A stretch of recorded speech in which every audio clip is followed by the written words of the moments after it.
प्रथम वर्ष के पाठ्यक्रम का जो पहला प्रश्न पत्र है, भारतीय संस्कृति के आधारभूत तत्व, उसमें हम प्राचीन भारत की धार्मिक परंपराओं का अध्ययन भी करते हैं। प्राचीन भारत की धार्मिक परंपराएं इसलिए महत्वपूर्ण है कि जो भारतीय संस्कृति और जो दृष्टिकोण है, उसके निर्माण में प्राचीन भारत की कुछ धार्मिक परंपराओं की बहुत महती भूमिका रही है। या यूँ कहें कि संस्कृति के निर्माण में या परंपरा के निर्माण में प्राचीन भारत के जो धर्म है उन्होंने ही बड़ी भूमिका निभाई है, तो ये कहना अतिशयोक्ति नहीं होगी। इस क्रम में जब हम प्राचीन भारत की धार्मिक परंपराओं का अध्ययन शुरू करते हैं तो इस क्रम में पहला सोपान जो है वो हड़प्पा सभ्यता की धार्मिक परंपराएं हैं।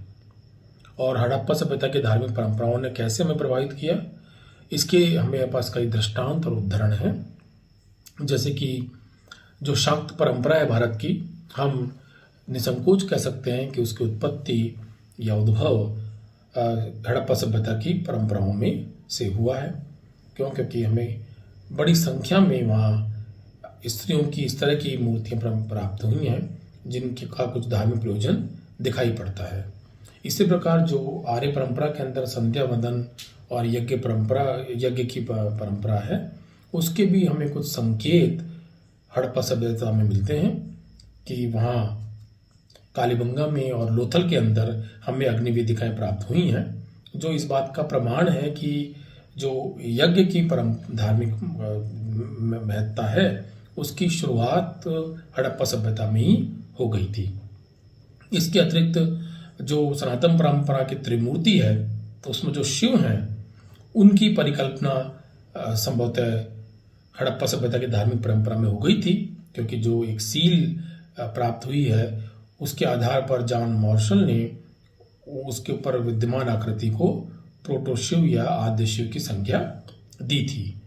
इसके अतिरिक्त जो लिंग पूजा की परंपरा है उसका भी आधार हम हड़प्पा सभ्यता में पाते हैं। फिर जो एक और जो समाजशास्त्री दृष्टि से जिसको एंथ्रोमॉर्फिज्म कहते हैं या मानवीकरण कहते हैं, वैसी कुछ परंपराएं भी हमें दिखाई पड़ती हैं, क्योंकि हम वृक्षों की पूजा देखते हैं, वहाँ पर कुछ पशुओं की पूजा देखते हैं जिनमें कुछ अलौकिक पशु हैं और कुछ साधारण पशु हैं।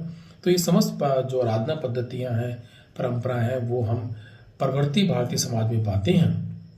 तो ये सिंधु घाटी का या हड़प्पा सभ्यता का जो धार्मिक योगदान है या अवदान है, उसके रूप में हम इसको ग्रहण कर सकते हैं या स्वीकार कर सकते हैं। ताबीज और योग की परंपरा या कुबड़ युक्त बैल का जो धार्मिक महत्व है, उसको तो निसंकोच ही हम हड़प्पा सभ्यता से जोड़ते हैं। तो आज इस चर्चा में हम हड़प्पा सभ्यता की धार्मिक परंपराओं को पढ़ने जा रहे हैं। तो हड़प्पा सभ्यता की धार्मिक परंपराओं को जानने का हमारा स्रोत क्या है? देखिए, हड़प्पा लिपि को पढ़ा नहीं जा सका है, तो सीधे सीधे उनकी धार्मिक दृष्टि को तो हम जानने में अभी तक असफल हैं।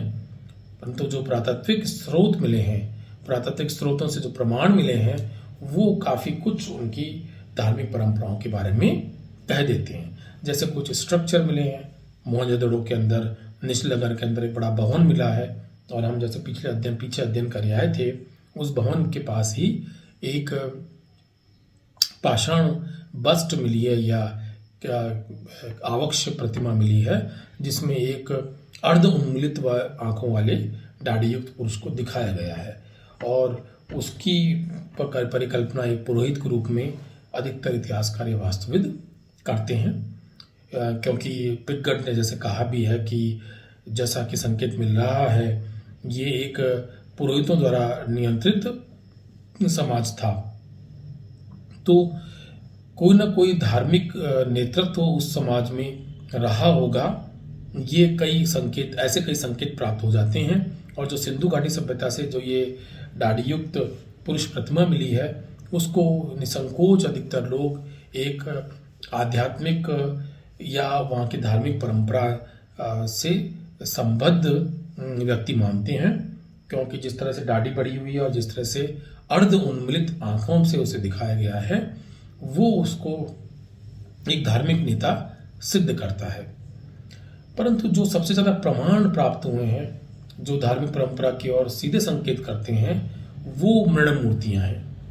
और अधिकांश मृण मूर्तियाँ वहाँ एक स्त्री फिगर की मिली हैं या फीमेल फिगरिंग्स मिली हैं, उनको उनके आधार पर मातृ देवी की पूजा की परंपरा को सिंधु घाटी सभ्यता या हड़प्पा परंपरा में एक महत्वपूर्ण धार्मिक परंपरा के रूप में स्वीकार किया जाता है। हालांकि पिछले दिनों जो श्री रत्नाकर ने अध्ययन किया और उनका ये तर्क था कि समस्त जो स्त्री मूर्तियां प्राप्त हुई हैं उनको एक देवी की मूर्ति कह देना जो है वो जरूरत से ज़्यादा अनुमान लगाना है, क्योंकि मूर्तियां कई जगह प्राप्त हुई हैं, बच्चों के खिलौनों में प्राप्त हुई हैं, क्योंकि वहाँ पे मिट्टी के बहुत सारे खिलौने अन्य खिलौने भी प्राप्त हुए हैं, तो उनका धार्मिक प्रयोजन ही हो ये कहना मुश्किल है। उनका ये भी तर्क था कि कुछ मूर्तियाँ तो कचरे के ढेर में मिली हैं, परंतु यहाँ ये ध्यान रखना चाहिए कि जो धार्मिक परंपराएं होती हैं उनमें मूर्तियों का कई बार एक सामयिक प्रयोजन होता है और उसके बाद उनको निरस्त कर दिया जाता है। जैसे कि बात की अब जो गणेश वंदन की परंपरा है उसमें गणेश चतुर्थी से पहले 7 दिन उनकी आराधना होती है और फिर उनका विसर्जन कर दिया जाता है। तो यदि कचरे के ढेर में कोई मूर्ति मिल रही है तो उसका धार्मिक प्रयोजन नहीं है, यह कह देना मुश्किल है। फिर इसके और कई ऐसे मजबूत प्रमाण मिलते हैं जो ये सिद्ध करते हैं कि मातृ देवी की पूजा वहाँ पर प्रचलित थी। क्योंकि जो अधिकांश कुछ जो मूर्तियाँ मिली हैं मातृ देवी जो लेडी फिगर्स हैं या स्त्री प्रतिमाएं हैं उनमें कुछ प्रतिमा ऐसी हैं जो तनबंगी हैं या स्लिम वो उसकी कहना चाहिए कि बॉडी शेप की हैं और उनके मस्तक के ऊपर कपनुमा आकृति है, जिनको ऐसा माना जाता है कि लोबान वगैरह जलाने के काम में लिया जाता था, और एक मुकुटनुमा आकृति भी नजर आती है। तो उनसे यह सिद्ध होता है कि ये मूर्तियों का कोई मनोरंजन की दृष्टि से या सज्जा की दृष्टि से महत्व नहीं था, वरन धार्मिक महत्व था। और कुछ सीलों पे भी इस तरह की मूर्तियां मिली हैं। तो इसके आधार पर ये कहा जा सकता है कि मातृ देवी की पूजा की परंपरा जो हड़प्पा सभ्यता की धार्मिक परंपरा है उनमें सर्वप्रमुख परंपरा थी और वहीं से ही भारत के अंदर शाक्त परंपरा की शुरुआत हुई है। दूसरा जो महत्वपूर्ण प्रमाण मिला है वो माफ कीजिएगा मोहनजोदड़ो से प्राप्त पशुपति शिव की एक सील है। उस पर जिस आकृति प्राप्त हुई है उसको पशुपति शिव कह दिया जाता है। जो मोहनजोदड़ो के उत्खननकर्ता थे मार्शल, हालांकि मार्शल उत्खननकर्ता नहीं थे, वो उस समय आर्कियोलॉजिकल सर्वे ऑफ इंडिया के डायरेक्टर थे, परंतु उन्होंने ही जो मोहनजोदड़ो की रिपोर्ट तैयार की थी और उस रिपोर्ट में उन्होंने जो एक सील के आधार पर यह अनुमान लगाया कि जो हिंदू परंपरा के शिव हैं उनका जो उद्भव है वो हड़प्पा सभ्यता की धार्मिक परंपराओं में दिखलाई पड़ता है। तो मोहनजोदड़ो से जो एक सील प्राप्त हुई है जिसे पशुपति सील कहा जाता है, उसमें एक व्यक्ति को पद्मासन जैसी मुद्रा में बैठे दिखाया गया है। या तो उसके 3 चेहरे हैं या उसने ऐसा एक मुकुट लगा रखा है जो त्रिमुखी है। उसके दाईं ओर सिंह और हाथी और बाईं ओर दरियाई घोड़ा और एक बैल जो है दिखाई पड़ता है और जो नीचे की तरफ 2 हिरण नजर आते हैं। एक 7 अक्षरों का मुद्रा लेख भी है, जाहिर है जो पढ़ा नहीं जा सकता है। तो ये जो पशुओं की जो इतनी विविधता है और वो विविधता जो शिव की परिकल्पना है उसको पुष्ट करती है और इसी आधार पर मार्शल ने उसको आद्य शिव कहा, क्योंकि न केवल उसमें प्राणी जगत की विविधता दिखाई गई है, साथ ही पद्मासन जैसी आकृति में भी उन्हें बैठे दिखाया गया है। भारतीय परंपरा शिव को योगी कहती है और इसी आधार पर उन्होंने ये माना कि ये शिव जो हैं नामक जो भारतीय धार्मिक परंपरा के एक महत्वपूर्ण प्रतीक हैं, उसकी की आधारशिला यहाँ रखी जा रही है। सीलों पे और भी ऐसे बहुत से चित्रण मिले हैं जो उनकी धार्मिक प्रयोजन और परंपरा को व्यक्त करते हैं। जैसे कि एक सील के ऊपर लंबे बालों वाला एक नग्न पुरुष दिखाया गया है जो पीपल के पेड़ों की शाखाओं से झांकता दिखाई दिया गया है और उसके पीछे 7 आकृतियां हैं। सामने की ओर कुछ उपासक गर्दन झुकाए खड़े हुए हैं। तो ये या तो ये किसी एक दैवीय आकृति के पूजन को इंगित करता है या पीपल को में देवत्व के आरोपण को इंगित करता है, क्योंकि बाद में भारतीय धार्मिक परंपरा में पीपल का बड़ा महत्व रहा है धार्मिक दृष्टि से। कुछ और भी शिलें मिली हैं जिन पे पीपल का निदर्शन है। तो हम ये कह सकते हैं कि ये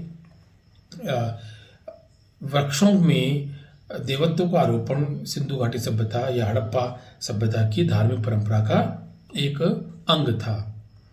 कालीबंगा से और लोथल से कुछ शिवलिंग भी प्राप्त हुए हैं। शिवलिंग भारतीय परंपरा में उर्वरता का प्रतीक है और बाद में जो सनातन धर्म विकसित हुआ उसमें शिवलिंग को पशुपति शिव से जोड़ा भी गया।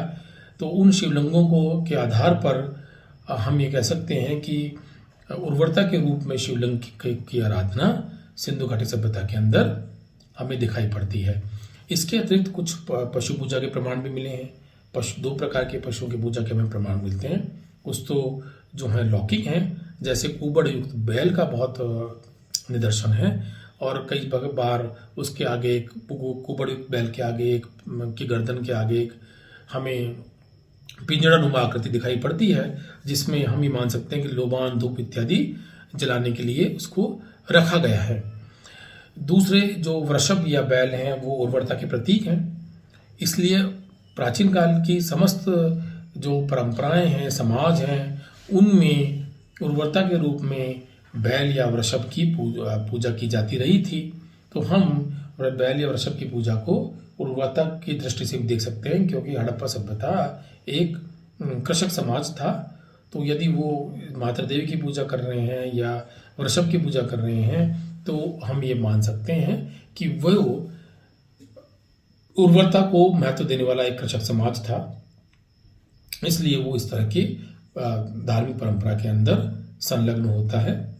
कुछ मिथकीय पशु भी दिखाए गए हैं, जैसे एक श्रृंगी पशु का जिक्र या चित्रण बहुत सी सीलों पे हमें दिखाई देता है और उसके समक्ष भी एक पिंजरेनुमा एक आकृति नजर आती है जिसमें दंड जैसा कुछ लटक रहा है। वो धूप या लोबान हो सकता है। कुछ पौराणिक नायकों का भी निदर्शन है, जैसे गिलगणेश का हमें वहाँ पर निदर्शन दिखाई पड़ता है। जो लोथल और कालीबंगा से अग्नि वेदिकाएं मिली हैं, कुछ इतिहासकार उनको परवर्ती परंपरा से जोड़ते हैं या ये कहते हैं कि वो परवर्ती काल की हैं, परंतु अग्नि वेदिकाओं को जिस तरीके से बनाया गया है वो ये संकेतित करती हैं कि अग्नि की पूजा की परंपरा इस समाज में रही होगी। कुछ अन्य इतिहासकार जो मोहनजोदड़ो का स्नानघर है उसको भी धार्मिक परंपरा से जोड़ के देखते हैं। क्योंकि हम जब भारत की बाद की धार्मिक परंपराओं को देखते हैं तो ये पाते हैं कि सामूहिक स्नान का धार्मिक प्रयोजन भारत में रहा है। संक्रांति के ऊपर कुरुक्षेत्र में, गया में, इलाहाबाद के संगम पर, क्षिप्रा नदी के तट पर उज्जैन में और बनारस में इस तरह के सामूहिक स्नानों को देखा जाता है। तो जो स्नानघर है मोहनजोदड़ो का वो भी एक प्रकार की धार्मिक परंपरा को व्यक्त करता है और ये संकेतित करता है कि स्नानघर का कोई धार्मिक प्रयोजन रहा होगा।